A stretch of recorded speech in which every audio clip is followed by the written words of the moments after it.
On a brisk March 10th day, also known as Super Mario Day, two adult males in their 30s, two very nerdy adult males in their 30s, begin the introduction for this podcast. Roll initiative.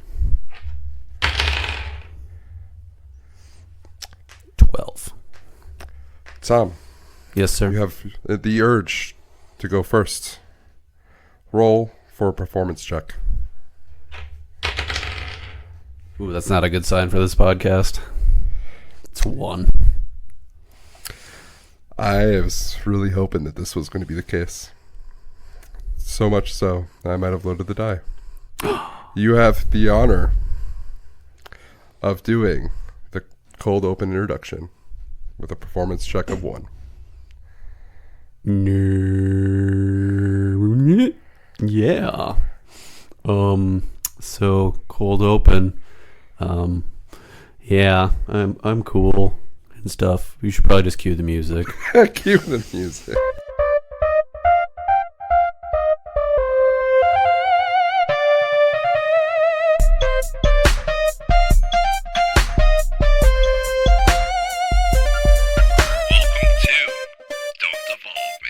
Hello, welcome to Don't Evolve Me, the place like Ash Ketchum and Pikachu. We don't evolve, we just level up. And today, we got our Fallout preview. We're talking DND with Tom, nerdier than you are, Chatfield, also known as DMT. Welcome, Tom. Welcome. Thanks for having me again. I want you to tell the audience that this dice was not loaded. No, it wasn't loaded. It was. I for a second thought it was. I was like, But then I thought, wait, I rolled a 12 on the first one. There's no way. Rolls a 1 on the performance. It's not like hold up, this is the dice that you have to roll for this specific roll. Mm-hmm. Rolls a 1. I think our it wasn't our first D&D. Didn't we roll a 1 for initiative? I think during the session 0, you rolled a lot of 1s. My first one was a crit failure. Yeah, because you were trying to convince the guards to let you into the Viking party, and no, they decided to put the boots to you instead because you were just yeah, beer and stuff. Oh yeah. I'm pretty sure I will have to look this up because I think in our D&D or Dungeons and Dragons Among Thieves episode, I think we also rolled a 1 for initiative. I think so. So we have a long-standing history of rolling 1s. Mm-hmm. All right, 3 for 3 with 1s being like the first initial. So welcome, Tom. Thank you. All right. Let's get into it because we got a lot to get into. Yes, sir. All right. First up, what are you nerding out on? I have been nerding out on. I've been doing a lot of my own personal minis for my 40K army. I've been doing actually a lot of painting and modeling and stuff right now. I started just picked up a couple of games with some new guys that wanted to get into 40K at the club, and I was like, I can't really just go and represent with these unpainted models, so yeah, that's fair. That's kind of how I am. Like, if there's ever any tournaments or anything like that, it kind of forces me to finally get up and paint the things that I've not been painting forever. I feel that. And speaking of which, we have a tournament coming up. Yeah, and we have a bunch of unpainted minifigs, or not our scheme or paint scheme. Yeah, if we're serious about having somebody play this, we're gonna have to buckle down and start doing that a little bit more. I was actually just thinking about that today. Nice. Yeah, we got a lot to do. Yeah, we really do. I gotta message Brandon and be like, "Yo, so you're playing. We gotta get this shit done." Mm-hmm. So, but you did just see our new space that we have to work with. Yeah. Too. Once we get a table and. Yeah, going to work won't be too hard. No, there's a lot of space in the new studio. Yeah. Just needs a bathroom, but that's a whole project in itself. You got a yard out there. As long as you're a guy, you got a bathroom. I will say, though, in the summer, you can't really see into the yard too much with the trees. Well, that's good. I mean, probably have to go inside to do number 2, but, you don't want a bunch of poop in your yard. Yeah. I mean, it mixes in with the mud right now. Oh, there you go. No one would know. All right, so painting minifigs for your Warhammer army. Yes. Anything else? No, not too much. I've been watching and talking to a lot of people about Helldivers too. Okay. And I really kind of want to get into that. Yeah. It seems super cool. What is Helldivers 2? I hear a lot about it. So it's like a squad shooter type of game. Did you ever play Planetfall or Planetfall 2? Mm-mm. Okay, so kind of how it is like the company that runs it has like an overarching DM where they like control. There's a bunch of sectors and planets in the whole solar system. Yeah. And you as the players currently like have to go in, do objectives, and then like the more people around the world do the objectives and complete missions, you gain control over planets and sectors. So you as the human federation conglomeration are fighting against the bugs and like these AI robot bros. Currently those are the two enemies that they have. Okay. But yeah, so it's you're actually playing along with everybody else in the world to gain control of this galaxy. So it's like a ever evolving, like galactic war. All right. So everyone's on one side Yes. fighting the other's like AI. Yep. Yeah, so it's they have like a Starship Troopers, Tyranids, Zerg faction, kind of just big giant bugs, and then like a big like Terminators, almost robot automaton guys. That actually does sound pretty interesting. Yeah, they have a big map up, and it shows you like currently what is being held by who and everything like that. And the game master has kind of liberty to be like, okay, this might be fun. Let's put a bunch of really hard bugs in this section. Like they're going to push really hard and see what the players do. That'd be a fun job to have. Yeah, it really would. You're the game master of this game, and you basically decide to fuck with like the world. Yeah, and then you get to, as you play, you get to collect more weapons, collect more credits, upgrade your ships. You can put artillery on your ships, and so you can do like orbital bombardments, and then you basically just pick what planet you're going to, drop down in there, start wreaking havoc. Like a lot of the missions are like you have to like get the nuclear launch codes and then detonate a nuke in a certain area, type of thing like that. And so, yeah, and then just it gives you fractional control over a planet. I like it. Yeah, I think it'd be fun to have a squad of people. Like if we all had it, we could all play together and focus on missions one planet really heavily. But yeah, it looks super interesting. It's only a month out.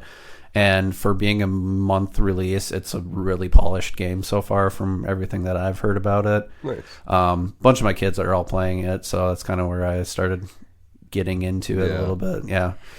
So I see a lot of TikToks of like gamers nowadays, like what they're into. It's like Baldur's Gate, and it was this game, then it was like Power World, now it's Helldivers 2, and I'm like, I don't even know what any of this is. I'm like so out of the loop, which is like my job to be in the loop, but yeah, it's very it gives me very like 40K vibes. Yeah, it sounds like 40K. Yeah, it's a pretty grimdark future, and I was like, hey, it's like essentially just a bunch of 40K races. But yeah, as they're releasing it, they're going to create new AI factions, which will be kind of interesting to see what they add. My screen is yelling at me. Told you, gotta put the thing right there. We gotta stop talking so much. I mean, we could just have our own wing it episode. Yeah. Just random things. All right, so I'll go real quick and then we'll get into the news. One Piece as always, but not as much this week. The biggest thing I've been really into is Baldur's Gate. Baldur's Gate 3, diving into Act 2, trying to get past this boss, not leveled up high enough. And me playing Baldur's Gate kind of led to this idea of like character creations for D&D. And it's kind of fun because you get to try them out a little bit on Baldur's Gate. But yeah, as I was telling you, Rollo Edwards III doesn't quite get to play a whole lot of, like, he doesn't get to be his fun self on Baldur's Gate. It's very... Yeah, that's the only problem with D&D video games is there's only so many dialogue options, and it just doesn't fully capture you know, the just multitude of like shit show that you can do in an actual D&D game. So, but Baldur's Gate is a good representation. It is. I think it's a great representation because like the second time I played it through with one of these characters that I created, like the order that things happen and like where characters are is so different that I'm like, wait a second, I don't remember this happening at all in this game. So it was really nice that like the random encounters really like random. Like it feels like a whole different game almost because how everything's being introduced. Of course, you have the big plot points that you can't quite change in order. You have to have the story. All right. But I will say it is nice because like everyone's playthrough is going to be different, much like D&D. I feel like you can't really prepare if you're a DM. You can't really prepare what's going to happen because like you never know what the players are going to actually do. Correct. Other than that, Avatar Book 2. Been watching that with my son.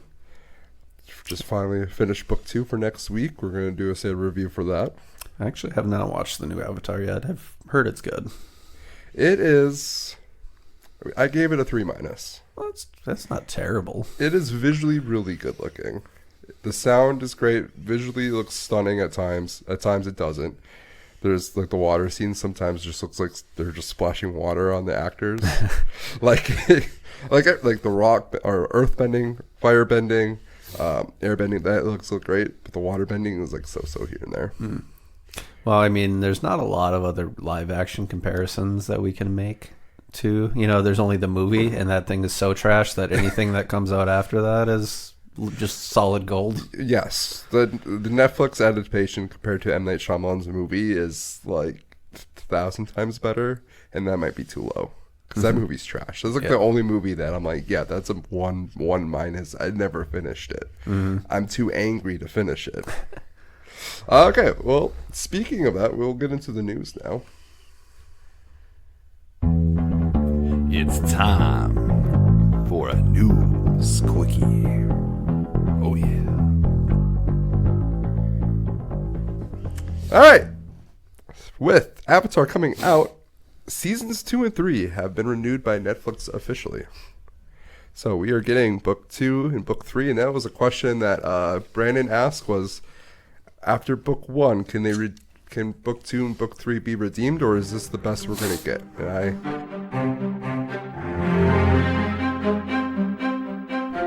All right, we're back. Your critical failure has rolled into this podcast. Yes, we had all sorts of technical difficulties. Yeah, my program just stopped. We reset the computer, and it still did the same thing. Kicked us out. Yeah, I still don't know what happened. We're just gonna Frankenstein it and go forward. All right, so we just talked about Avatar being renewed. Let's talk about Mario news. Okay. It's Super Mario Day. Of course, I'm wearing a Luigi hat. My wife yelled at me before I even got up the stairs. Because you weren't wearing a Mario hat. I didn't know where it was, and I'm wearing green. Yeah. Kind of just wanted to go with it. Didn't want to change. I kind of forgot that it was Mario Day, and I looked at you. I'm like, what's wrong with you, Jake? You look like an adult man-child today. More than normal. I was going to say, don't I normally? Yeah, but, more so than normal. I guess. I think it's the hat. Yeah, and it's like the little kid costume hat. I mean, literally, it was bought as a little kid or adult hat. Got it. So it was like one of those like Halloween Express specials that come in the plastic bag. And it was $5 for 2 of them. Yeah, so there you go. All right, Mario news. Mario movie. A new Mario movie is coming out 2026. Yeah. There was Luigi's Mansion 2 is being remade. Paper Mario. The 1,000-Year Door one. I don't know the proper title. I'm sorry. Is also getting released. Yeah. And maybe the biggest news. Lego Mario. Oh. Lego Mario Kart. Lego Mario Kart. Yeah, it's coming next year. I've still only seen like half of the Mario movie, and the best part is the Mario Kart scene. It's so cool. It was very cool. Rainbow Road. Yeah, it was a decent movie. Yeah. It was great for the nostalgia for the first time. After the second time, it's like, okay, this movie's pretty bare bones. but the animation's great. I might have a hot take on this, but like I'm not a huge Mario fan. You're not a huge Mario No. fan? Like that was the first game I played. I played, like at my cousin's house at the NES, and I played Super Mario Bros. 1. But like, as far as actual Mario games that I've played through and beaten, the only one I've ever beaten was Mario 64. You know what? If there's one to beat, it's that one. It's a solid game. It is. was definitely fun, but like, yeah, maybe a lot of Mario Kart too. But I mean, you can kind of consider those separate.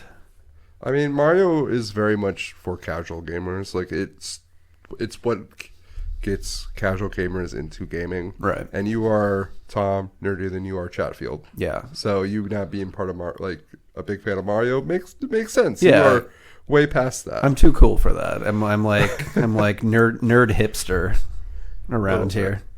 Mario's so overrated. It is a bit. Why do you think I'm wearing the Luigi hat? Yeah. I mean, his poor brother that never gets any of the credit. He got 1 year. Yeah. The year of Luigi. Yeah. That's it. But he's always in there. He's like, hanging out with his brother. He's like, I'm just smashing as many Goombas as you are. Yeah. But do I get to make out with Princess Peach at the end of it? No. No. I get nothing. Like, he just gets... He's just there. He's just having a good time. Yeah. So, all right, more news. So, Zack Snyder made some comments on the Joe Rogan podcast. Okay. And I needed to talk about it. And this might be a whole new episode. But this is cool. Batman can't kill is canon. And I'm like, okay. The first thing I want to do is when you say that is, I want to see what happens. And they go, well, don't put him in that situation where he has to kill someone. And he continues this quote, you're protecting your God in a weird way, right? You're making your God irrelevant if he can't be in that situation. He has to now deal with that.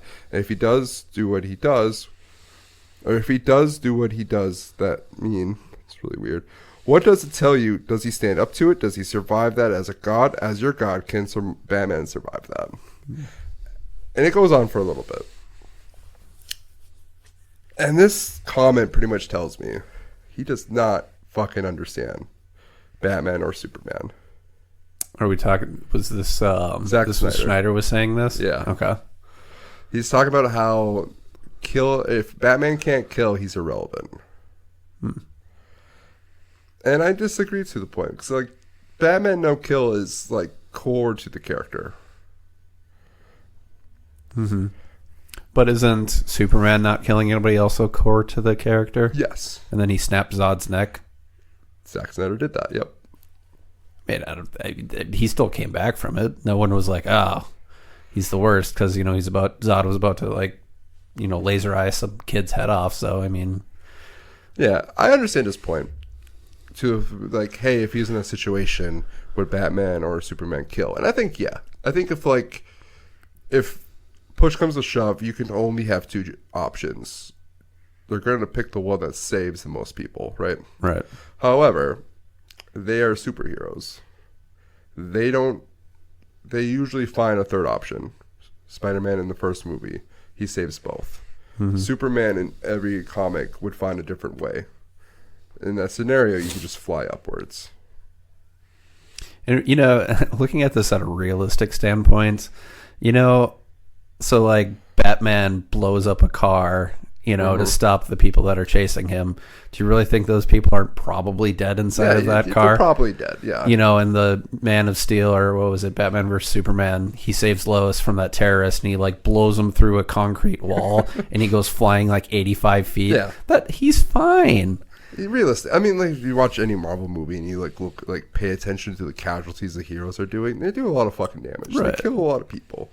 It's I think it's just like straight up, like, Batman doesn't straight up kill people. He indirectly kills people. That's so much better. But I mean, like, if you're driving a car and you run someone over by accident, you're not directly killing them, you're indirectly killing them. Sure. If you go up to somebody and you stab them 27 times in the chest, yeah, you're directly killing them. Like, Batman isn't one to, like, directly kill people. He indirectly kills bad guys. Have you watched any of the College Humor's Bad Man? I think so. Oh my god, there's one where it talks about this exact same thing, and that's all I'm thinking of right now. He's like, "Oh, don't worry about him. He's just sleeping." And then he like he throws a batarang into the dude's head, and then pulls a machine gun out and shoots him. He's like, "Look at that. He's a tired little guy." Batman, you literally just murdered that man. No, I didn't. Yeah, I mean, I understand where Zack Snyder is coming from, but it's also like this is like the core of the value. Like, Yeah. if you're gonna have him kill somebody, you have to do it in like in a meaningful way, Right. and like there has to be dire consequences for that character moving forward. And it really wasn't for Man of Steel when he did it, and it wasn't really for Batman. But I digress. I just wanted to mention it. All right, 2 more. Dungeons and Dragons Edition 5.2 is coming out this Sure. year. It's like the big one I wanted to talk about. And then Fallout. This is the biggest news of the week. Woo! Fallout's coming out April 11th. They dropped the trailer. I forced Tom to watch it. Literally strapped him down in the chair and put a phone right in front of him. Told him he had to watch it. Yeah, I was trying my very hardest to just go into it fresh, but then Jake's like, yeah, we kind of have to talk about it. So I was like, oh, fine. I guess so, but I was really impressed by the trailer. It was very cool. Well, this is where I want to lead into. Because all episodes are coming out April 11th. Mm-hmm. And I want to talk about the Fallout preview. Damn it, I did not write down the 3 characters. Their actual names. Vault Lady, Ghoul Guy, Vault and Dweller, the Ghoul Gunslinger, yep. and then was it the Brotherhood of Steel Guy. Initiate or Paladin or whatever? I don't know his rank. I guess they didn't really say. I don't know either. He reminds me of what's his name's character from this new Star Wars trilogy. Finn? Finn. He's very Finny to me, and just in that little bit that you see. Yeah, of him. I was thinking Finn vibes too. Yeah. I didn't like necessarily think Finn, but I was feeling the same vibes because Brotherhood of Steel kind of, I wouldn't say they're Empire, but I would say like they have like the Empire aesthetic. Yeah, they're a structured military. Yeah. More so than anything else in Power the wasteland. armor. Power armor, man. Don't get me started on that. That was awesome in the trailer. Like, they made power armor feel like power armor should be. Yeah. Because I always felt like in the games, you're walking around power armor and you're still getting, like, hit by all the small arms and you're taking damage. And, like, you actually have to still heal and everything. But in the trailer, there was a part where there's this raider guy, some wastelander, and he's standing on top of a table as the power armor's, like, marching towards him. And he's just like literally point blank, just unloading this machine gun into it. And the guy, the Brotherhood of Steel Paladin, is just like stomping towards him, not even phased. I'm like, that's exactly how power armor should be. Yeah, it should. Like, you should feel invincible nearly. And like Fallout 4 does a decent job of doing it. Yeah, they do. They do better in that one. I still feel it's a bit more. It's still a bit not as realistic as I think it should be, but yeah. We're Or like also the energy part is like almost too realistic. Like, oh hey, I walked across the map. Oh, battery dead. I need 10,000 fusion cores to make it anywhere. And they're hard to find. They are.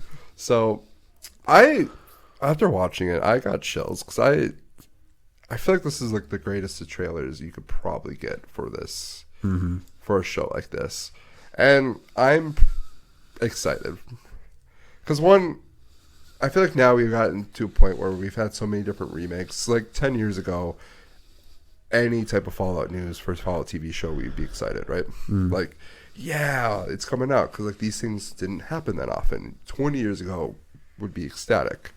However, it seems like we're getting more and more adaptations, and we've had a lot of so-and-so adaptations, especially when it comes to in regards of video games. We did a whole episode on that. So, me personally, I don't know if you feel this as well. Going into it, I was like, Fallout TV show, and I was like, okay, if they do it badly, it's gonna just be like every other adaptation that sucks.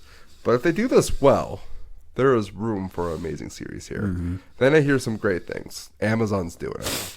Great. Boys, Invincible, like they make some pretty good TV shows recently. Jonathan Nolan And Lisa Jones, I believe, is the two. Jonathan Nolan co-wrote The Dark Knight, Yep. as well as Dark Knight Returns, Yep. and has worked on Westworld, at least season 1. I think he worked on all of Westworld. Is that Christopher Nolan's brother or something? Yes. Okay. And he's the showrunner, I think, with Lisa, I believe. Okay. I'm like, okay, so great hands. Like, and the way they're taking this is they're not remaking any game. They're not doing New Vegas. They're not doing 3, 4, It's 1 like or 2. it's in Hollywood, right? It's in, it's Hollywood, Los Angeles. Nice. They're considering this, at least lore-wise, Fallout 5. Okay. And me personally, I'm like, I think this is how I would do it. Mm-hmm. Like, you can't really recreate other players. You can't really do the Lone Wanderer, the guns. Like, you have to make a new, different characters. But the world itself is so, like, it's whimsical but serious and funny at the same time. I thought it was hilarious in the trailer how like cheesy and bright they made all the Vault Dwellers characters. Like they're in these ridiculously bright blue jumpsuits. Yeah. And they're all like smiley and like, you know, straight out of the 50s post-apocalypse or pre-apocalypse. Yep. And like I was like, man, that's exactly what they would be like too. Well, the Vault Dweller even has an arc in this trailer, which is crazy because like the first like 2/3, 3/4 of the trailer is her being like this happy-go-lucky exactly. attitude. And like at the end of it, she's all bloody and like she almost gets her organs harvested by the robot. I forget what the kind of Mr. robot that Gutsy? is. Yeah, Yeah. Mr. Gutsy. it's like, no, be calm now. I'm just trying to harvest your organs. Right. Like, ooh, that's like I feel like you don't need like you do need a serialized story, but an episodic like just adventures of Vault Dweller would be honestly interesting enough. Like I feel like this Fallout could be very episodic in the way of like each episode is different, and then you have like the overarching bad guy or villain. Yeah, no, it's gonna be good. I think if they had given that to Netflix would have butchered. Yeah, They would have absolutely murdered it, and it would have been terrible. Amazon's a good choice. I think so. Speaking of Amazon, did you also know that the project that Henry Cavill's leading, they're actually making a 40K series Yes. produced by Amazon. Yeah. So also, whenever that comes out, with that, I heard about that. I thought of you immediately. Yeah. He actually, I think one of the reasons why he quit Superman and The Witcher and everything is like because he finally got offered, you know, his like dream. Yeah. Like, cause I don't know if you know anything about him. He's played 40K since he's been like, Henry Cavill's like the sexiest like male nerd. oh of all yeah, time. no, for sure. He's played 40K since he's been like a kid. Yeah. Cause he's from the UK, and in the UK it's a lot, that's where they're from. And they're a lot more popular there. There's a pretty big following, but like in UK it's like more mainstream. But yeah, he plays Custodes. Yeah, there's lots of times like there's interviews like him talking about playing 40K and like Jimmy Kimmel and stuff like that, and everyone's like, okay, what's that, nerd, get out of here. And he's just, you know, Or just like the video of him building a computer and it got like massive ratings, just him simply building a computer. Right. And then all the nerdy males are like, you can build a computer? That's dope. And all the women are like, oh, he's good with his hands. Henry Cavill could take a poop on a video and people would watch it, I think. Yeah. Yeah, Rightfully so. I mean, he's an attractive man. he's attractive, but he's also like, I don't know. Talented. He has like a genuine, like, My biggest thing about him is that he actually cares about source material. yeah. And he cares about authenticity, and he does not buy into this like, you know, like we got to make everything woke and, you know, about politics and everything like that. He's like, no, write The Witcher how The Witcher was written. There's nothing wrong with the source material. Don't make it something that it's not. And they did. And they did. Oh, I was actually mad. Avatar did that. Did they? There was a moment, like, one, you don't need to make Avatar woke. It's already pretty fucking woke. Yeah, because there's like a lot of strong female characters in there, and like Like they're all major races, or human races. It's all about racism in general. Like, it's about a fucking genocide in a year-long war. Yeah. Like, you don't need... And they also, like, the source material talks about, like, gender inequality, too, among, like, the different tribes and nations. So, but there was one scene, like, the last episode, where Katara was trying to convince Paku to let women fight in the war. And, like, he's like, we're all here to help you. And literally, like, while this battle is being taken place, there's, like, 20 or 30, like, water women tribe just staring at him. Just, like, ready to help you. And the song plays. And I'm like, this is such bullshit writing. Like, you're trying to make this, like, this big, like, woman, you know, unity. Like, you don't just do the source material. It already does that. Yeah, they already fight. Yeah, you know, right? Well, So- they didn't fight in the show, but like Katara paved the way for waterbenders to be fighters, like the whole narrative. But they did in the Netflix live action. They were just like, "Fuck that, we're just gonna do the scene instead." So, but back to Fallout. I don't know. I have high hopes. Oh yeah, it was. I was not watching because I didn't want to be disappointed.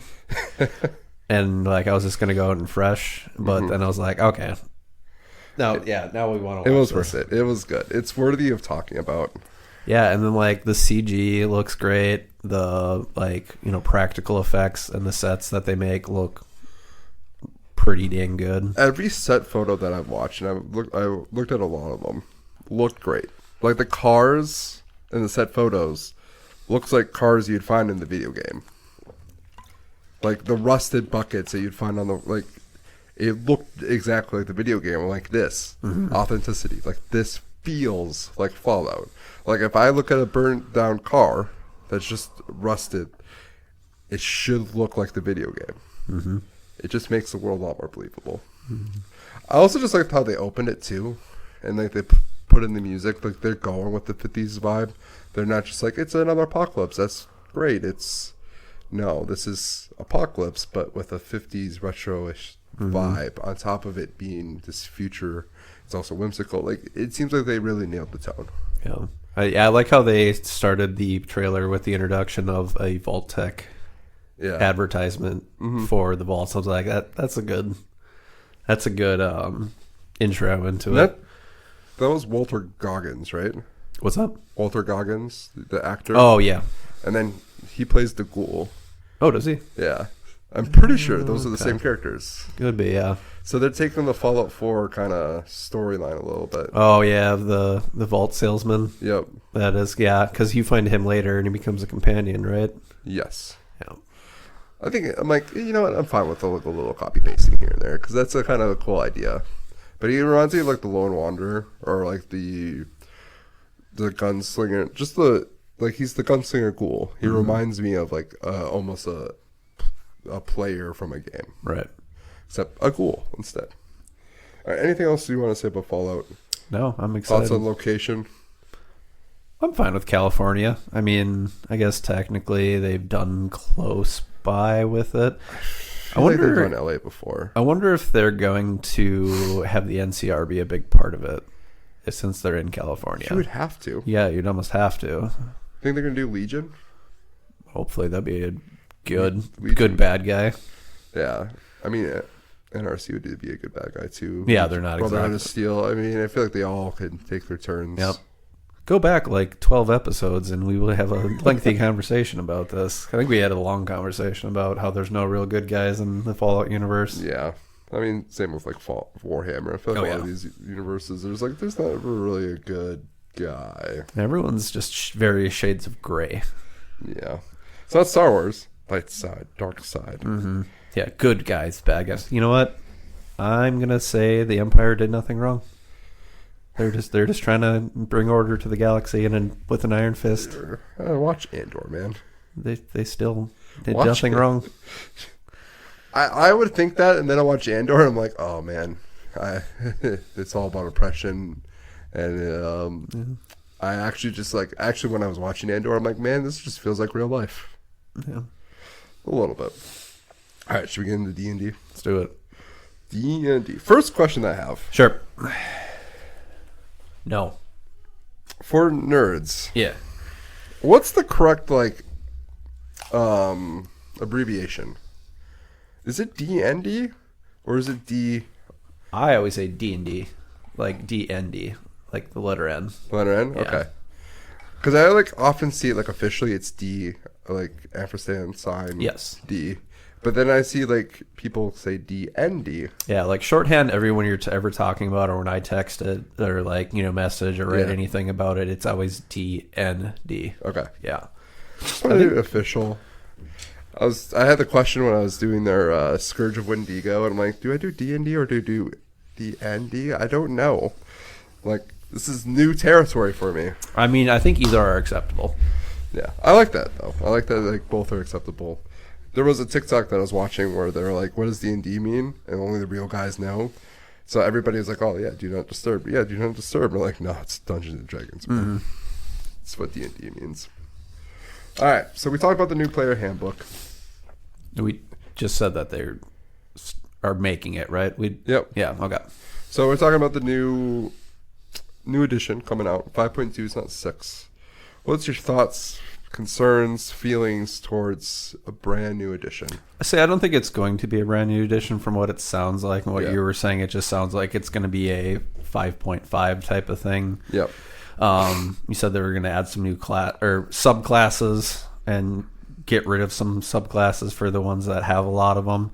I don't think they're going to be necessarily doing anything that's making a brand new edition as far as gameplay goes. So I think all that's going to maintain, but it's just going to be a refresh from what you were explaining it as. Everything I heard sounds like it's going to be that way. They haven't gave too many details because I looked hard into this. And I think the biggest question is, can you still play if you're new to D&D, do you wait a year or do you start playing now? You start playing it now. I think so. It's basically just going to add new subclasses and it's basically like a video game DLC where they release new characters. I like that. I know Player's Handbook's coming out September 17th. Dungeons Master's Guide is coming out November 12th. And the Monster Manual is not coming out until a whole year in February mid-February 2025. So that makes me think that they're going to be adding more pre-made monsters and baddies, which is cool. That's the one thing. They have a lot of monsters. Yeah. But there's still, if you're looking for a specific something, you usually end up taking the base stats of something already made and then adding a little bit of twist to it. Flair. So the Wendigo, for example, was actually just a brown bear. Ironically enough. They one of the things that I remember reading someplace was that for a level 1 encounter, if you want to make a decently challenging boss, use the stats of a brown bear. Yeah. And give him the same attacks as it. And actually, I think it turned out. I think it was a great tip because the fight seemed not easy. No. People were getting beat up, and when you did get hit, you got hit. We did lose Arn, I believe. Yeah, I think someone was down. We lost our cleric. Yeah. Down, not out. So, but yeah, there's a lot of little tricks and things like that you can as a DM. So I'm trying to figure out where we want to go. Anything else on the edition 5. No, I mean, I would have to look more into it, but it doesn't sound like it's going to be earth shattering. I've been having ideas for one. I want to play more. I'm itching. I'm doing this episode to scratch that itch a little bit. I'm playing all this game because I'm scratching the itch. I'm in, man. You got me. Like I said, it's fun. I will say between you and Ro got me in One Piece. You got me in the D&D. Maybe we'll get me in the Warhammer. I got to get you in the 40K so we can start working on the army again. Well, we'll get the army done. We have a whole army to finish for the tournament. Yep. But I had a DM campaign that I wanted to do for myself. Okay. But I don't want to talk about it too much because I feel like you're someone I would want as a player. Sure.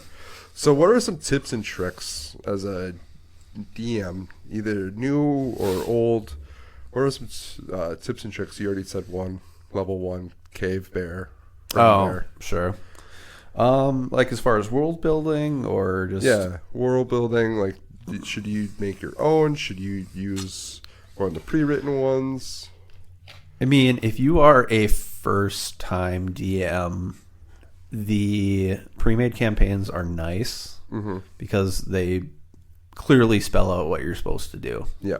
And they give you, like, it's a lot less work into that.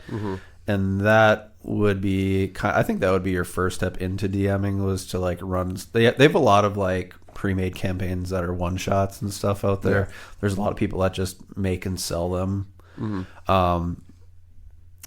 You do need to have a core grasp of the concept of DMing first before you want to, like, jump in the deep end, so to say. Yeah. So, like, you got to learn how to swim before you jump in the deep end.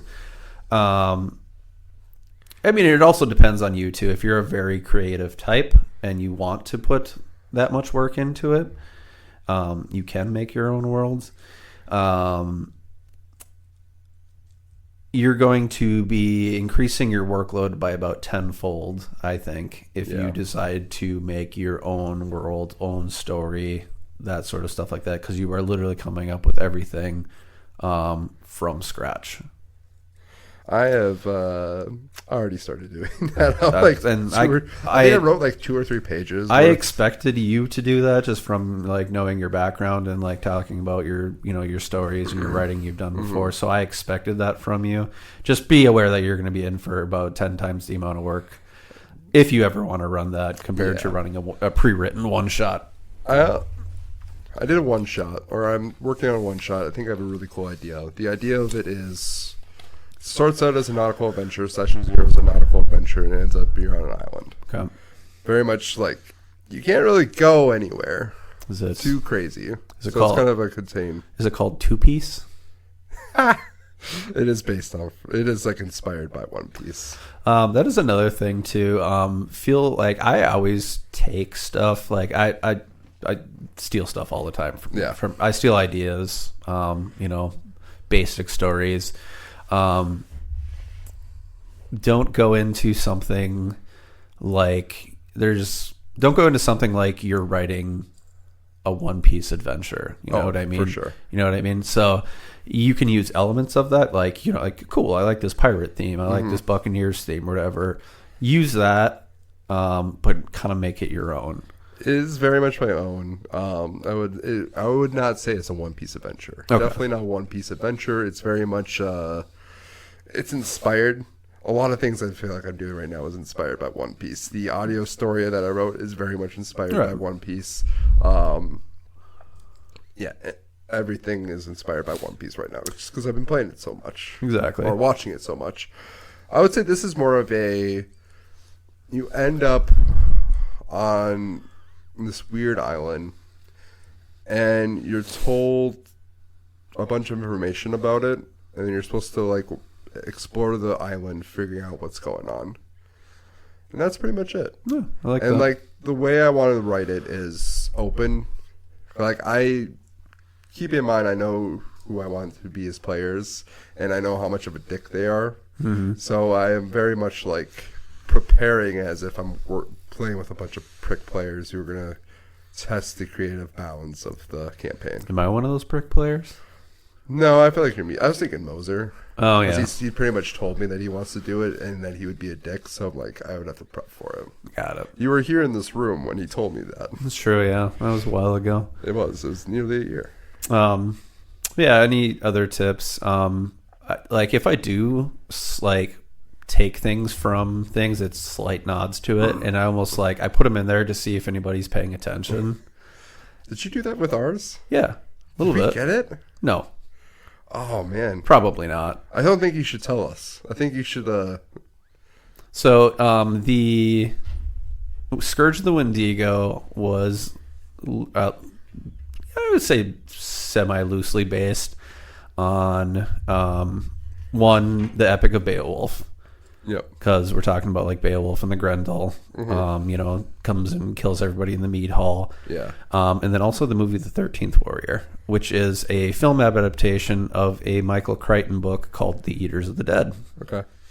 and it's very very similar to that if you've ever seen that movie. It's got the only main actor that people would recognize is Antonio Banderas, and he is like an Arab, like I don't know what you'd call like ambassador, and he ends up at a Viking funeral, and he gets sucked into this great Beowulf-esque type adventure where he goes and rescues a kingdom from the Eaters of the Dead.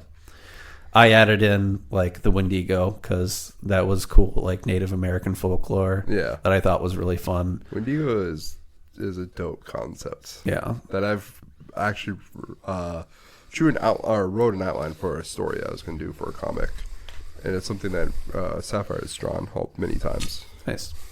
But yeah, so like there's a lot of things, and then like, you know, I stole stuff for names for, you know, from Skyrim and stuff like that, because you know what, I'm not going to sit there and rack my brain for 12 hours trying to think of the name of this river that no one's going to think of. You're like Raven Rock and Solstheim. I'm like, I feel like I know that place. Yep. I like Google it. I'm like, is this like from D&D or like Skyrim? I'm like, this motherfucker's still from Skyrim. All right, I'll roll with it. Yeah, no, I mean, like the Sea of Ghosts, I was like, I'm not going to come up with a name for an ocean because no one's going to care. Yeah. Like, just, it sounds cool because I'm going to say it once and it's never, so why put in the mental effort for something that doesn't matter? It's like when you asked what your horse's name was and what color were they. I was like, fuck, it's brown and white and his name's Geppetto. Fuck, fine, I know. What's funny about that is like in the moment, I was so just like locked in on being Turlo, and I'm like, what the fuck would Turlo care about? He would care about what horse he's going to ride. And it does make your character fun. It does make the RP elements fun. So I'm like, no, I don't care, whatever. So I'm still going to come up with something. But like I even said in the podcast, I was like, anybody else want to know about the horses that I totally had written down each one of their names and colors and their mane length? And this one has a limp leg because, you know, its horseshoe is a little off. Yeah. But as it was editing and I was listening to that part, and I was like, man, I really did not like realize that he does not have any of the shit prepped. Because I went into like hardcore like TikToks of like advice of like DM and what to do, and like the advice that they give is very much don't over prep. Like you can come up with a lot on the fly, especially if it's really small. Because there's so much, if you prep everything, like you're only going to use like 10% of it. I came up with Agatha wanting to bang Turlo about 45 seconds before you guys walked into that cave. Which part? Agatha, the hag raven that wanted to bang Turlo. Yeah. Yeah, I came up with that like 45 seconds before you guys walked into the cave. Nice. I'm like, this would be hilarious. Whoever's the first into it is going to do a wisdom check to see if they can see past the illusion. And who do you know was the first man in there? It was Mr. Turlo Rollo Edwards III, and he failed that wisdom. He did. It was random too, because Donald's like, I'm gonna put Turlo first. I'm like, you bastard. But like that would be what Nike would. Nike would do that. I loved it. Like just the way it worked out. Like almost felt like it was planned that way, but it wasn't. No, it just literally was gonna be whoever was the first one in there. Yeah. So speaking of our campaign, what was like very much the highlight of that? Was it the Hag Raven scene? I mean, that was funny, definitely. What did I enjoy the most?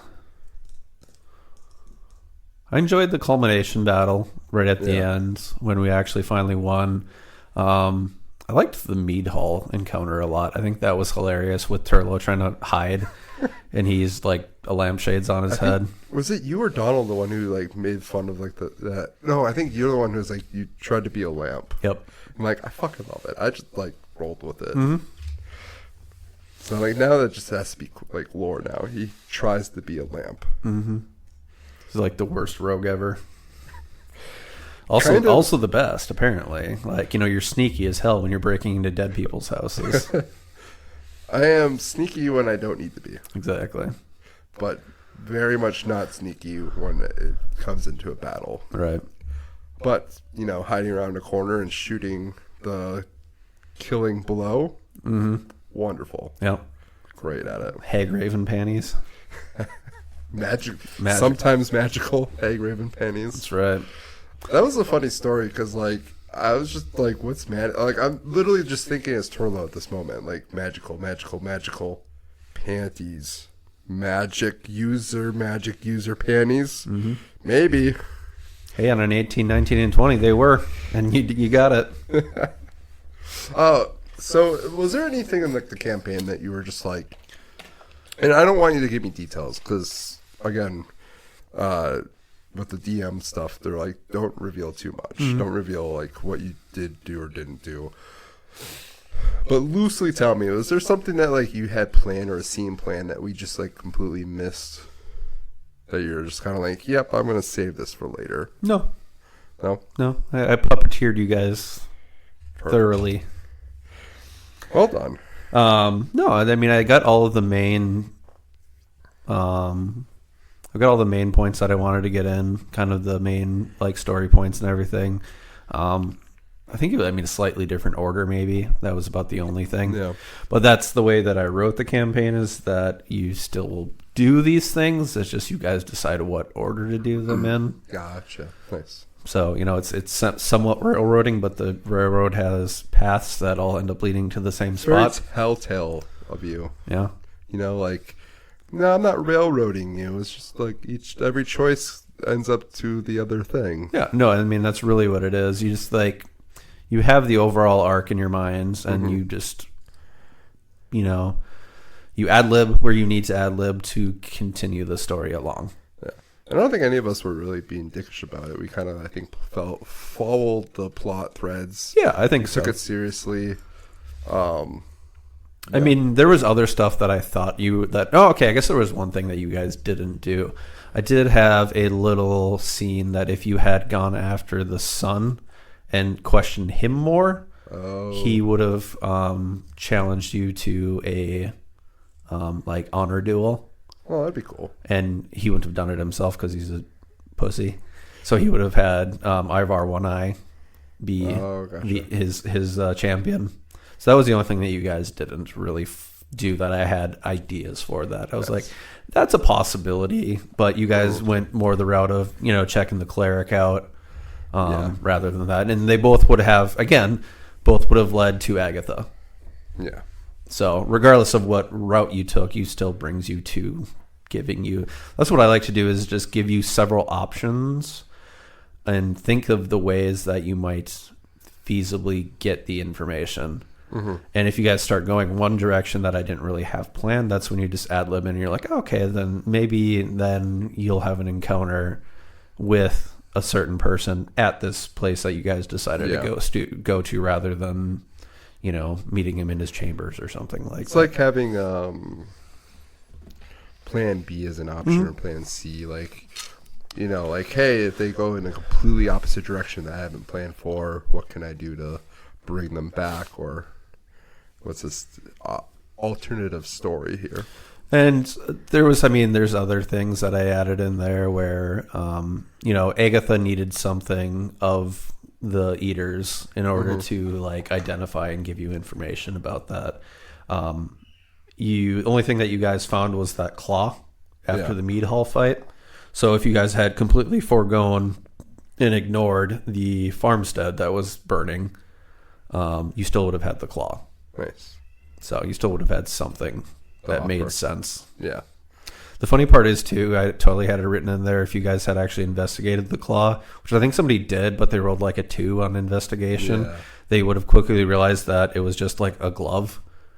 Like a bear, like literally a clawed glove that was like strapped to a human hand. Not an actual... Okay. I like it. So, that makes sense. I want to talk about the ADHD role. Because, like, part of me is like, I was debating. I'm like, do I want this to be an everyday or all the time thing for the character, right, or just a sometimes thing? And then I like realized I'm like, an ADHD role for my D&D character would literally just be my real life. Yeah. And it is essentially my real life. And like the reason why I don't want to do it is like, man, I want to escape from the fucking ADHD. That's why I only did it twice. I do want to push back a little bit on the ADHD thing though. Sure. Because it feels like, because you did it twice and I rolled it once, and there was one where you're like, oh, you must steal this thing. You said you had the urge. Yeah, I suppose. urge.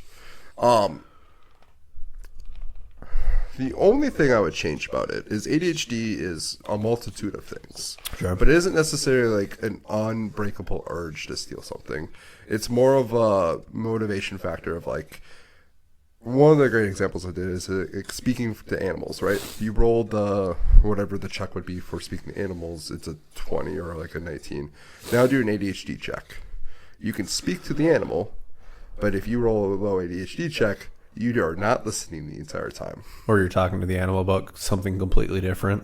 Huh? Or you're talking to the animal about something completely different. Yeah, you're off topic. Sure. Or like the 5 questions. You end up like the 3 other questions are like, what did you do when you were dead? Mm-hmm. Like, who was it? Like, what would you do differently? Like, fucking Turlo. Like, we got to figure out what the thing is. I'm like, oh, we only have 1 question left. Yeah. Like that type of scene.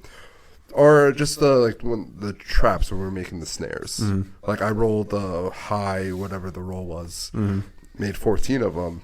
But low ADHD roll, like, yeah, you did great. You made the first 4 like super fast. But then you got bored and you started just humming and doing other things. Mm-hmm. Or like the stealth check, do an ADHD roll. You got bored, so you decided to pretend like you're a lamp and you goofed off, and now they realize you're there. Yeah. So. Yeah, no, I mean, I just tried to wing it as much as I could. Yeah. But I appreciate you throwing it in there. Yeah. So, all right. Tell me about your characters. And then we'll do my some personal rating. characters that I've played? Yes. I've played a lot of characters. Most of them have been very one-shotty type of ones, so there's not... I wouldn't really count those. I mean, I've probably played 24 characters. Do you have a long-standing... Yeah, but I have 3 that I think I played the most. Okay. The 4th edition one is when I started playing, and that was with New Guy Tony. Nice. And that's when I first started getting into D&D with one of our friends. That was the one we were playing once a week. His name was Vorus Wolfgar. He was a cleric of Cord. And Cord is basically D&D Thor. Nice. So he's like the god of battle and thunder and things like that. Yeah. He was loosely based off of Warrior Priest of Sigmar from Warhammer Fantasy. And they're these bald-headed dudes that have big warhammers and plate mail. Yeah. And they are holy men that fight in the front line. Nice. So I did kind of a less cleric-y role and more of a hybrid fighter that could heal. Okay. And do like, that in blessings and things like that.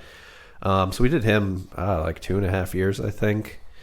I also played, or he was a human cleric. My current one is a human fighter.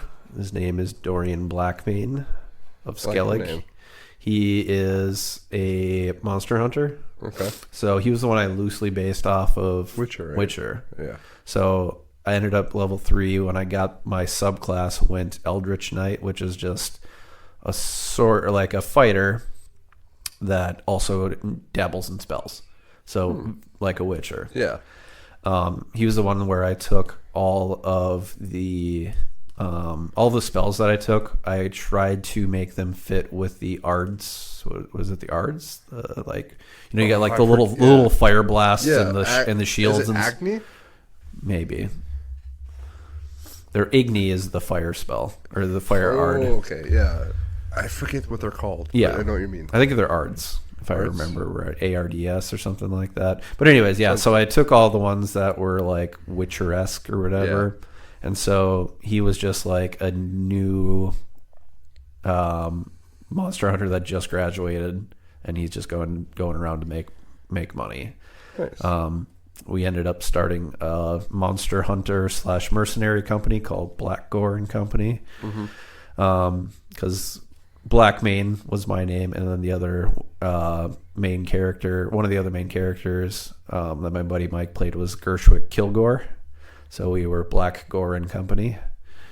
Nice. So yeah, we ended up with like a little like base that we got like gifted to us when we saved a city, and so we like ended up putting a bunch of money in building a big hall and everything like that. And so like slowly we've encompassed and started making this like miniature army almost. Is it like you spend sessions instead of like questing. You're like, you know what? We're just gonna build this base up. That's more, and most of that stuff happens on like the sides. Okay. Like our DM was like, okay, so your hall, you got it, but it's been abandoned for 50 years. So like the roof is collapsing.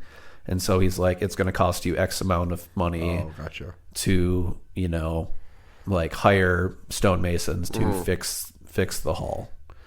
So then like in between questing and stuff, we'll be like, yeah, you know, I'm going to give 1,000 of my gold to put towards this, and then we're going to build, I don't know, I'm going to put 5,000 golds to building a watchtower. Yeah. And does it actually mean anything in the grand scheme of the game? Absolutely not, really. I mean, it really makes no bearing on it. But it's just something fun that we get to do, you know, like we're actually making a mercenary company. So the only other one that I played, I think somewhat long term, was a character named Shale, like rock almost. He was a Warforged artificer. Okay. And Warforged are like steampunk robots almost, right? So they're like automaton kind of. But instead, usually Warforged are made out of like steel. I just said that he was going to be made out of rock instead. And so he was just basically a giant rock golem. Nice. He was afraid of birds and hated birds because when he was made, the person that had his control wand was killed, and he was left out in a courtyard for like 250 years. And so birds constantly shat on him and just pooped on him and like got up on him and like used him as a nest. And so he, after 250 years of birds pooping on him, he has a unnatural fear/hatred of birds. Yeah. Like he started a forest fire one time because he saw like a little sparrow up in a tree, and he's like, he shot a fireball at it, and it lit the forest on fire. And he just kind of shrugs his big rock shoulders and is like, I don't know. Like it. So yeah, he had a fear/hatred of birds. Yeah, it was pretty fun. I mean, every bird encounter, it's going to be a reaction. Yeah. And he referred to everybody else as meat bags because, you know, they're fleshy and he's just made of rock. So, you know, once he got to know everybody like in the party, he called them by name. But like at first it was just, hey, meat bag. Do you have voices for all of these characters, or were you just like Tom? I mean, it depends. Sometimes the voices come and go. I did Henry Cavill's Witcher a lot for Dorian. Just the fuck. I love it. Shit. You know, that sort of, you know, I just like threw those in there every once in a while. I wanted to be different, but I wanted to nod towards, you know, the source material that I was taking from. So, right. Yeah. All right, should we get into grading my characters? Let's do it. All right. I haven't had a chance to mess around with all these. Obviously, not like Turlo. First one I'm going to have you rate is Turlo. And I want you to rate it in terms of as a DM. Okay. How much, and it's going to be the DM scale. Okay. You can be as mean or as gracious as you want. Okay. In terms of how interested are you in this character, or how much you're like, fuck, this character is going to be hard to work with. Pain in the ass. Yeah. Yeah. Okay. Some of them are going to be. So the first one is Turlo. Okay. Turlo Rolo Edwards the Third. You got to deal with this voice the entire time. I'm fine with voices. Scourge of Wendigo. Rogue, variant human, is very much ADHD. He just follows the dopamine, man. Yep. He, for session 0 was all about the Viking titties. Yep. Session or our actual one shot, it was mostly just beer. Yep. And obviously Viking titties in the moment. Hey, Graven titties. Hey, Graven. Hey, in his mind, They were hot. They were amazing. Yeah, like I said, she was like a 9.5 when you saw her. Yeah. I mean, there is a question. If, let's say you're a single man, right? And you knew that the person in front of you was a Hagraven, very 20 years old, just naturally isn't great, but could disillusion to making you see whatever. Do you not jump in? I jump in. I mean, Even if I knew, I'd be like, I don't know. I can tell. Like, I think of, like, Young Justice. I don't know if you ever watched that. Miss Martian, she's a white Martian. This really grotesque, monstrous-looking being, but can shapeshift to, like, anything. I'm thinking of that fat dude from The Boys. Oh, Yeah, that can, like, polymorph into whatever. I don't know if I can go that far. Meh. But, like, I'm just thinking, oh, man, Homelander Yeah. murders this chick. It's just like, be her. Feed me milk. Yep. Oh, man, Homelander's a creep. But we digress. Turlo, Yes. I actually would rate, as a DM, I would rate Turlo as, like, a 4-. Or minus. Yeah. He would be a bit difficult to work with, I Yep. think. But I do think that even in our little one session, he had a bit of a character progression. I feel like Turlo could have a really good character progression. I think at heart, he's going to always maintain his ADHD, I just like to drink and party, type of ways. But I feel like those are the unexpected heroes that I could write a lot of stuff for that would give him an opportunity to be more of a hero, and then it would be up to the player whether they decide to take those opportunities. I want to talk about Turlo a little bit in character progression, because I feel like out of all the characters, his arc was completed. Yeah. Like, I almost feel guilty for how much his arc was completed, because I think towards the end, he definitely got the limelight. Yeah. But for his arc, like, session 0, right? He's just drunk off his ass at a tavern, hears about a Viking funeral. He's like, I heard that grieving Vikings? Yes, like, I want some of that. So he's just going there, he gets his ass kicked, he finds himself in a quest. This dude could have ran this entire time, like, ran away from this entire time, but he continued with this quest. The dopamine is within the quest. Yeah. And throughout this quest, right, he does get his Viking titties, even though they weren't actual Viking titties. Yep. But in his mind, he gets it. And he Gets lots of mead, too. gets a lot of meat the entire He has time. mead the entire time. And he makes the 2 killing blows in, like, a very Turlo-esque fashion. Right. And at the end, you're like, everyone gets 10,000 gold, which is what he works for oftentimes, is he's a mercenary, and a bunch of Viking titties for Turlo. Right. You think of all those single villager ladies that lost their husbands. They're going to be so happy that you saved them all. Yeah. So, like, Turlo moving forward, I'm thinking this character, I'm like, man, this guy went on his first, like, quest with a party. He is a hero. He is treated as a hero. He's getting reinforced. He's getting a bunch of fucking dopamine. What is he going to do for the next session? Yeah. He's going to be in. And that's where I'm going to leave Turlo. Like, he had this huge progression. I'm like, I'm excited to continue. Because I don't know what's going to happen next. I think he very much likes the celebrity that he's going to receive or has received in the attention. Yeah. Yeah. And it's just, I'm just excited because I just never know what to expect. Yeah. The reason, I was going to say, I rated him high just because even with his difficulties as a character, just of the shenanigans that he would get into, he's got good room for growth. Yeah.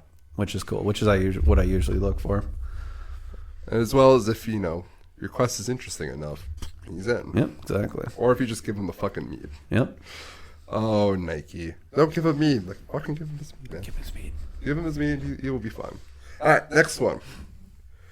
Finian Gimrak. Okay. He is a dwarf. Okay. A high dwarf is possible. High dwarf is when they're actually unnaturally tall. I'm thinking 7 foot. Okay. But still wide, like a dwarf. Okay. All depends on the DM at the time. He is this happy-go-lucky dwarf.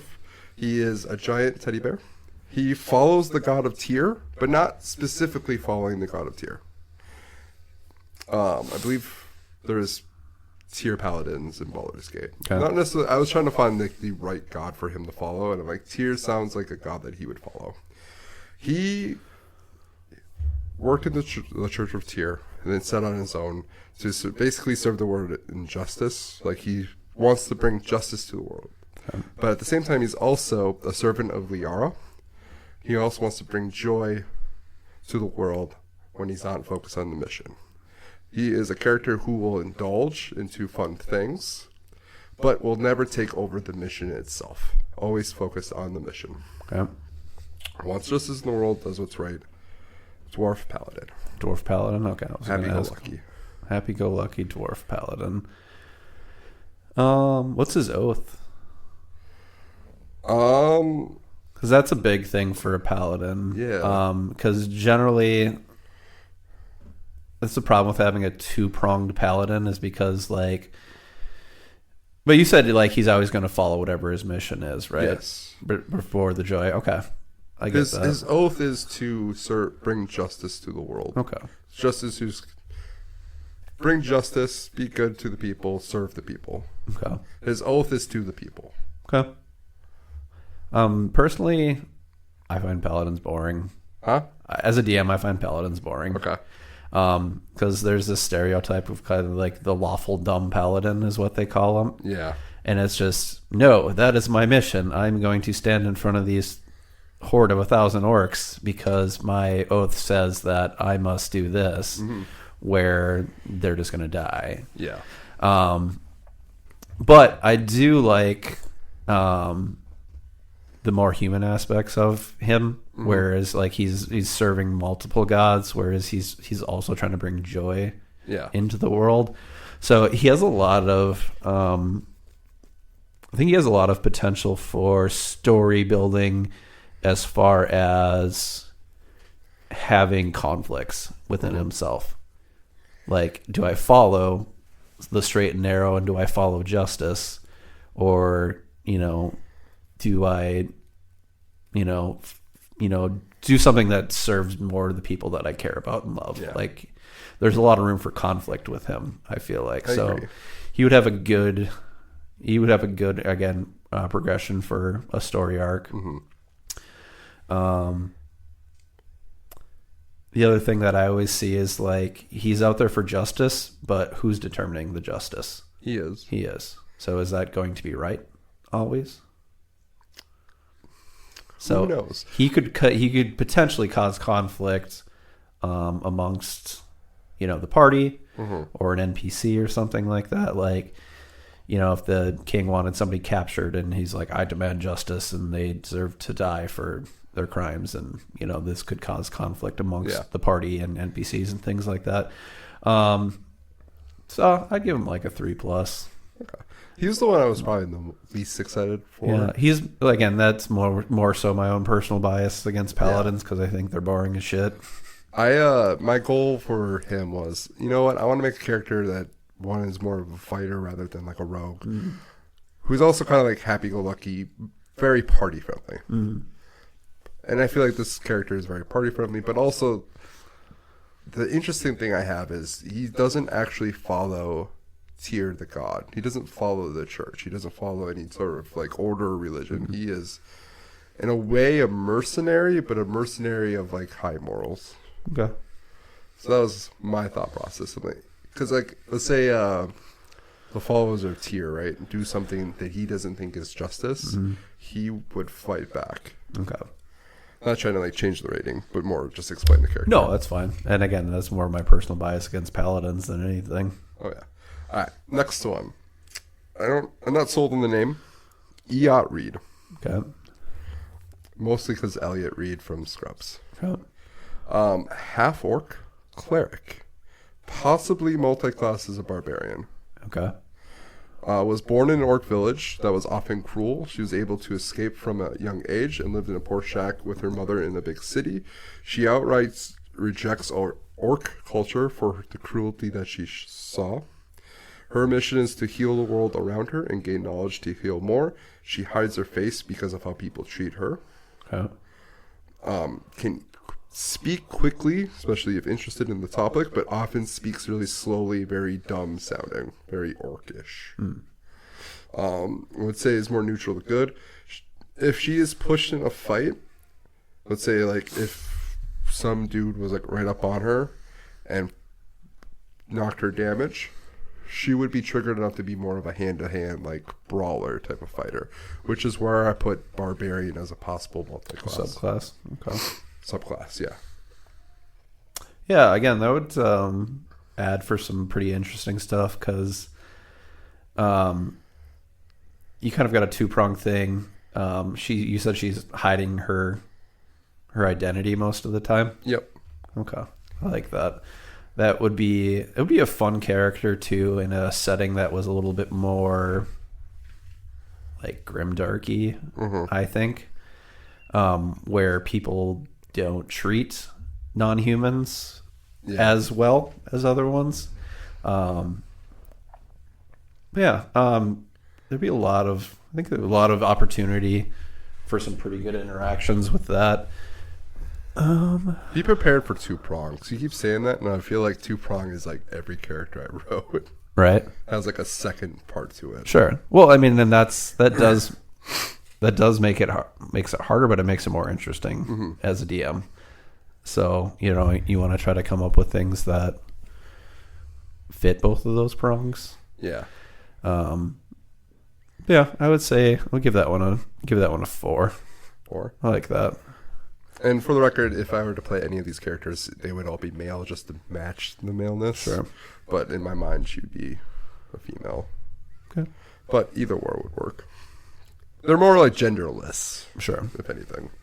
So a 4 for Eot Reed. I would be excited to play her, though. Yeah. It's like one of those, like, just the speech pattern, trying to nail that down would be exciting. Mm-hmm. And also you're trying to portray a character who's very intellectual but doesn't have like the best speech pattern to like do it. On top of the fact that like you have a very reserved character who is like potentially could rage out at any moment. Yeah.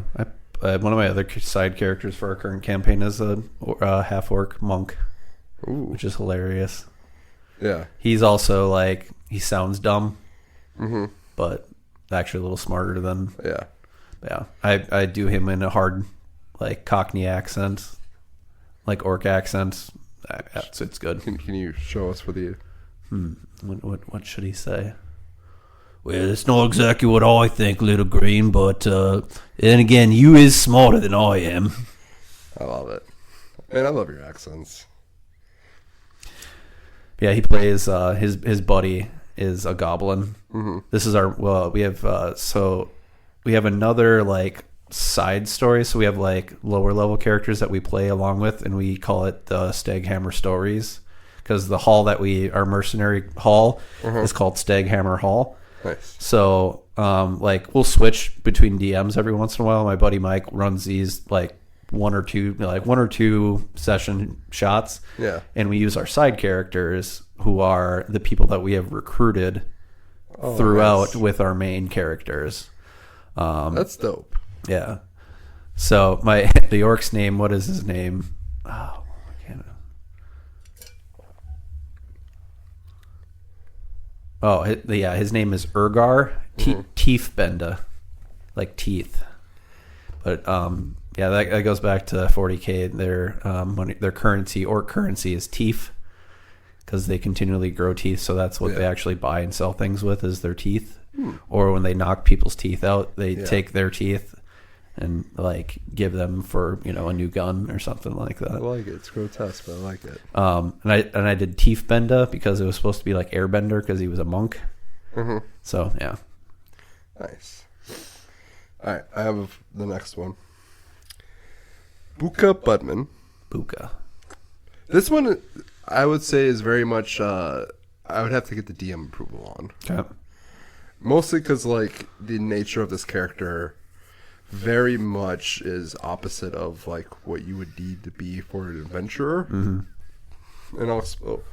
you'll see why. So, half-elf sorcerer is the son of a prominent hero sorcerer named Bud. We can change the name, but that was what I was going with. He hates his father for not being around and for being a human. He lives mostly with his elf village.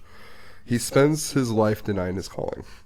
His father made a prophecy that his son will be the reason many great evils in the future will be defeated because of his intervention. And this leads to the public expecting great things out of him. Okay. He's super talented. He has all the potential to be a great leader, to be a great sorcerer, to be a great hero, but wants none of it. He is very much denying his calling. Lives as a noble in Elvish tribe. And Buka, at least initially, will shy away from interactions and will deny the calling. Okay. Which is probably why I would need DM approval to like figure out, hey, like you gotta come up with you gotta get him involved somehow. Yeah. No, I mean it's not that far off because he's not like an inherently evil character. I thought you were going like I'm just gonna make this like evil, dark, bad character that's like not a hero. Two down. Okay. No, that I just would have to come up. I would have to talk to you, and you would have to come up with a good hook and reason why he would actually join. Like I'd be like, "This is what's happening in the world. Tell me why he actually got off his royal elf ass." Mm-hmm. You know, maybe the big bad came and destroyed his village. Yep. You know, slaughtered everybody, and he's like trailing. You know, he's following the army of the big bad and trying to get revenge, and then he meets up with other adventurers along the road, and they're like, "Hey, we were paid to, you know, go scout this." Like, and then he's like, "Okay, you know." Now, like he would seem like a very revenge orientated character. Yeah. I feel like because the way you describe him, he wouldn't get up and do like what he's supposed to do unless he had a real reason. And the call of action would have to be like forced upon him. Exactly. Like, there was no like destroying his village would be a very call to action. I think it would just be this character interests me in the simple like the idea of like everyone thinking you're a hero and you're just like no like I'm only doing this for this reason, but it's like, you know, just that inner conflict of like you're a hero but you're like I don't want to be. Mm-hmm. And then just like over time, like fine, fuck it, like I am this guy. Right. Yeah. The only other difficult thing that I would rate. Sometimes players get this idea. They got to remember that when they start off a campaign or something, they're level 1. Unless you start a campaign where you are, you know, we started at level 10. Because sometimes people get this in their head that, all right, he's this ungodly, powerful, amazing sorcerer, everything, but that just doesn't really fit in with the gameplay aspect of actually being a level 1 sorcerer, where you just are going to get killed by a giant rat. Yep. So that might be kind of hard to work with for me. So I'd actually rate him a bit lower at probably like a 3+ as well too. Okay. I will say, that was something I kept in mind too. Is like, all right, I would like starting out wise, like story wise, you have to talk about like why they're there or have that potential of growth. So like, Dorian Blackmane, my main that I'm running right now. When I started him, he is a novice. Like he just basically like graduated from like the basic training. And he has gone out into the world. He's broke. He's young. And so he's actually spent more time partying and, you know, like womanizing than he has actually hunting monsters. Nice. I like it. So, like, my DM would always make me, like, roll checks for history to see if I actually remember or know anything about a certain monster. Because he's a novice. Like, he's done everything he's done has been in, you know, the academy. Yeah. You know, in his monster hunting academy, in his Witcher school, whatever you want to call it. So like he's had very little real world contact or, you know, experience with those sort of things. I think for most of these characters, except for like the next one I'll bring up, I think level 1 works because this is a sorcerer. Like this guy doesn't want to be a sorcerer. Right. But like, it sounds to me like he's amazing. Like genetically, genetically he's amazing. Like he comes from heroes. Basically, he has great potential. Exactly. So,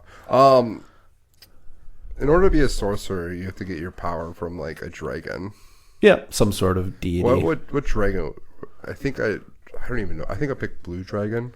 Okay. I don't know. I was trying to look it up. It doesn't necessarily have to be a dragon. It's just some sort of like powerful entity. Gotcha. So a sorcerer is ones that make a pact with, like, it can be demons, it can be gods, it can be... Is that warlock or no? Oh, am I thinking warlock? Oh, yeah, warlock. Sorcerers are the ones that are naturally born. Yeah. With powers. Well, I was just doing on the D&D Beyond. Oh, okay. And they're like, which dragon? I'm like, I have no idea. What are the dragons even I didn't even realize they were supposed to have dragons I'm going to pick associated blue. with them. I like blue. I don't know. So, 3+. No, that's not bad.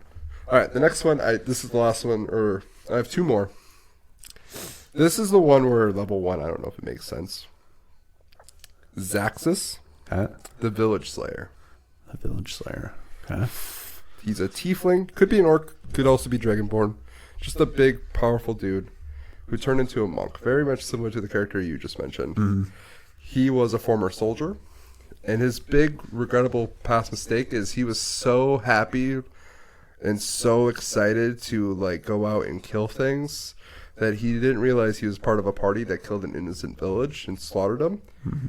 And it wasn't until after his it was over where grief overtook him. Mm-hmm. And through this event, he is vowed to be a monk and serve himself to clear the thoughts in his head and find inner peace. Okay. No, that one's not as bad because they actually do have soldier as a background. Yes. And a lot of soldiers, like most soldiers, would be like a level 1 character. Yeah. So I mean, it kind of makes sense because actually, if you think about it, a level 1 character is already going to be superior, far superior to a commoner. Oh, yeah. Like a commoner is just a basic person that has no proficiencies. They don't know how to fight. So it would already make sense that he could be a level 1 character because a level 1 fighter is like a guy that's been training all of his life or been training most of his life to be a soldier, to be a fighter. So that actually makes more sense. Okay. Because that one's like with the way that like the ranking, or I don't even know how to describe it, the way that how they describe characters, because like a level 20 is like a god, like god tier, but a 1 is like a couple steps up above, a farmer. Experienced, but not like overly powerful. No. Okay, so that makes sense. Yeah, like Zaxxas. Yeah, that would make a lot of sense. I would like that one. That'd be interesting. I'd say he's probably a 4+. Nice. He'd be a lot of fun to put things in the game from his past. Yeah. Like maybe we're in a quest, but then we run into the mercenary company or whatever it was that he worked for prior. Mm-hmm. And he's got this internal conflict where we have to work with to meet this goal, but knowing that Sergeant so-and-so is a giant prick and he made me kill all this stuff, and that would make for some good internal conflict. Or just like I also put in here too, like, is proficient in some weapons, but outright refuses to use any weapons because of like the last time he did slaughter. And just the name Village Slayer. Mm-hmm. I think would be an interesting, like, if anyone had any like if people knew who he was. Automatically have a harder time negotiating with people or interacting with people just because they know intimidation goes up though. Yeah. All right, so 4+ for that one. All right. Also put in here, may later become a warlock multi-class. Okay. If like the voices or like the thoughts is still there. Mm-hmm. This is the last one. Yeah. Get Yo Turnkiss. Bard. Okay. Gnome. Yeah. Was born a slave. Watched her parents who fought for freedom get slain in front of her. Yeah. Her grandpa taught her elegance and music. It's basically taught her the way to get out of situations. Very charismatic character. Okay. When she was freed, when she saw the surface world for the first time, she saw a bunch of happy people who were very much aware of what was happening of the situation and didn't do nothing, which made her turn angry at the world. Okay. She despises most people in happiness, but often masks through it to essentially, like, she's not a fighter. She has to convince people on her side, but she will inflict and motivate others to do cruel things. But this is not her drive. Mm-hmm. She is mostly a survivalist, but if in position to influence the situation and it doesn't outright affect her, she will essentially talk people to doing evil things. She's a character who very much wants to see the violence of other people happen, but also is easily influenced by her party members. Basically, if she has a bad idea and somebody talks her out of it, she'll be out of it. Got it. Also will be played male if I were to ever play this character. Okay. Seems the most edgelordy out of all of your characters so far. That is just like to the T edgelord background. Yep. Gotta throw in one. You gotta throw in one edgelord in there. It's not all of them are edgelord. No. I feel like that's very much like what new players do. Yeah. Very tragic and disturbed backgrounds and stuff like that. I mean, there's nothing wrong with an edgelord character as long as you play them right. Yeah. And I feel like for a DM and for a newer character, that makes it hard because a lot of new players can't get past their edgelordness, and they're just like, no, I wouldn't do that. I would stand there and skulk in the shadows and play the wrist violin or whatever. So, I mean, workability and stuff like that. You should really watch, or you should really listen to a YouTube channel called Crit Crab. Okay. And it's literally, he goes on Reddit and there's a whole like RPG horror stories subreddit where people will tell stories about their horrible D&D experiences.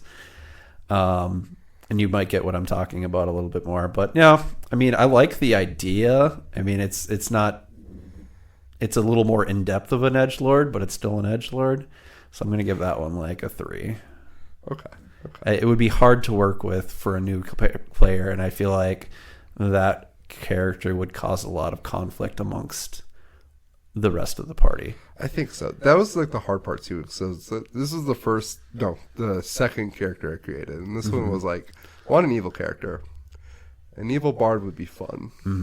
So I think it'd be a fun character to play, like, you know, singing and dancing, like, yes, slaughter all the children, dun dun dun dun dun dun dun, cut their heads off, you know, like. I mean, I do like the fact that it's not just a trope of the horny bard. Yeah.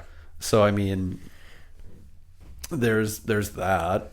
Because most people, if they're doing an edgelordy character, it's usually like either a warlock or a rogue. Because it's like edgy, you know. I have a pact with a demon, so yeah. Or rogue, you know, like I'm a murderer, you know, whatever. Yeah. So I mean, I like that fact that you're going away from the horny bard trope, which is kind of funny because I think Turlo's more of a horny bard than he is a rogue. He is more of a horny bard than he is a rogue. But I also like that about Turlo, is that he's not this edgy person, but like he is edgy in his own way. Right. So like I said, again, like, not to dog on that one, like saying that it would be a bad idea. I feel like that would be a like 2 or 3 years from now Jake type of character. I think so. This is like, I tried playing this character on Baldur's Gate. This is the one I tried, and it was hard. Yeah. Because I'm like, how do I not be a dick to everybody, but also like charismatically like put them as part of like my survival group? I'm like, that's a hard balance. Yeah, and the other thing that you would run into is you would end up probably pissing people off in real life. Yeah, is what the problem with edgelords are. Edgelord characters, it's a very fine line that you have to draw, you know, and play very smartly, which is really weird that you think that, but like you got to remember at the end of the day that you're still playing with other people. Yeah. And even though you're role playing a character, like people take that shit to heart. Like there's like you start talking about like the wrong stuff that you didn't know, like maybe someone has like past trauma or something like that. And you know, that's why kind of too you want to do a little bit of a like, okay, this is exactly the kind of campaign that we're going to be running. We're going to be talking about murder and, you know, this and that and the other thing. And like, this is what you should expect. And usually that's like a session 0 type of thing where you talk about that before. But even if like, even with that, there could be like something like, oh, it doesn't seem like a big thing to me. But like this edgy character talks about, you know, their parents dying, and maybe you could be playing with some rando around the world that their parents actually died or something like that. So like I said, it's a fine line. Yeah. Well, to your point too, because like even in our session 0, with Torlo, me playing Torlo, and then Donald's character Nike, very much just a fucking asshole to start off. And there was like a point where I like looked at Donald, I'm like, "Are we good, man?" Like, No. And like I actually like brought it up like to his attention afterwards. I'm like, I'm just double checking. We good? Like it's like, oh no, my character's just very like in much of like very lawful, and your character is the opposite of that. So my character would be a dick to your character. I'm like, okay, cool. Like that's all I need to know. But like I had to double check, so I'm like, I'm trying not to take this personally. See, and that's what I mean. Like even just that little interaction of like, you know, the lawful good paladin and the stupid bard, you know, or the annoying rogue. Like even that, people are like, bro, you good? You good? But then like so imagine that, but making it more heavier content. Yeah, you know what I mean? Well, that's why I put in there too. Like, does succumb to peer pressure. Sure. Because, like, if you have that edgy of a character, it's like, yes, murder the children. It's like, yeah, no, we don't feel good about murdering the children. And then that character ends up murdering. It's like, okay, now there's this huge conflict, and it's like this party turmoil. It's hard to move on from that. Whereas, like, yeah, okay, I won't do that. But, like, you know. Yeah, no. Like I said, I highly recommend Crit Crab. Like you should listen to some episodes about that. Okay. And like, yeah, there's long running jokes about like the player tropes, and edgelord is one of them. Yeah, I've seen a little bit of like edgelord and stuff like that too. So I took a lot of like the culture and like when making this, and like I want to make very friendly, DM friendly, but also party friendly players, and also like. That was like Getyo was very much like the edgelordness, getting that out of the way. I think out of all your characters, that would be the hardest one to play and for me to DM. Yeah, like I'd just be like, I get it, you're edgy. I get it. You hate children.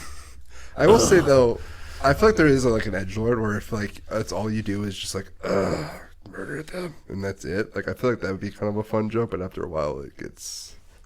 Yeah, there has to be some type of growth. I'm guilty of that too. I played like 2 or 3 sessions with a character. He ended up being more annoying than I thought he would be because I actually modeled him off of Jaqen H'ghar from Game of Thrones, the Faceless Man. And so like he would always call people the man, the boy, the elf, or whatever. And like, of course, you know, he worshipped the Raven Queen and like. Tragic backstory and all this sort of stuff. So yeah, I'm guilty of it too. And I don't think I played him incredibly right. I think he was abrasive. Yeah.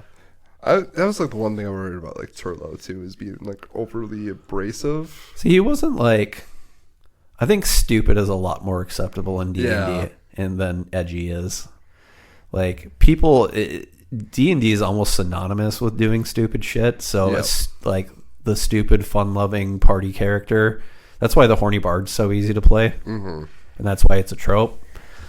All right, okay. One last tip. I really want to get a campaign started with the group. Okay. Have you had any thoughts of what we're going to do next? Honestly, no. No? Okay. Would you homebrew it, or would you base off a campaign? I'd homebrew it. Homebrew it? Yeah. Nice. I think that's, I'm like on the fence. So like part of me like wants to just do like, have someone like buy one, like the sheets and just run it. Mm-hmm. Just to get that itch off of it. I mean, I like the concept that we started with. I liked the very Norse themed thing. Love it. Yeah. I've always been like almost every one of my characters I've ever made in any game or any D&D game has always been very Norse themed. Nice. So I don't know why, but Vikings were just cool to me. So any I don't want you to spoil anything. And obviously you said you don't have much prep. No. Any idea where you would take it? So we did Wendigo. Mm-hmm. I mean, easiest would be just that like we would go back to Raven Rock. Yep. And then shenanigans would ensue from there. Maybe we jump straight into raiding, and the raiding brings us to something. I feel like this party almost might be a little more... This party might be more... This world might be more conducive for a evil campaign. Because, I mean, like, raiding and killing people and taking slaves isn't exactly nice stuff. Yeah. So, I mean, it's kind of hard to make Vikings. But then again, it also could be a... option for some change and some growth, because Bolvi is now the High King, and maybe he doesn't have the same qualms, or he doesn't have the same things that his father had. Okay. Maybe he sees the flaws in raiding and pillaging, and maybe he instead thinks that, hey, we just made a lot of money helping people. Maybe mercenary work is a lot. That was like the thought I was getting when you said that Bolvi's High King. Like, ooh, mercenary. Like, that fits. So, because I mean, in like historically too, the Danes did do a lot of mercenary work. Yeah. They fought each other. It's whoever paid them the most money, they'd fight for. So, yeah. All right, mercenary work for the next campaign. Whenever we get that started, maybe we'll get our other two characters back. Yeah, I don't know if we will though. I mean, I feel like in a way we have to write it where they come and go as they please. They could, yeah. Go that route. I don't know. I mean, the sorcery, at least there is some teleportation in Rogue. Yeah. So, all right. Well, Tom, thank you. You're welcome. Again. All right, everyone. This is it. This is our D&D creation podcast episode, as well as our follow-up preview with Tom, Nerdy of the New York Chatfield. Thank you, Dom. Thank you, DMT. You're welcome. All right, we're out.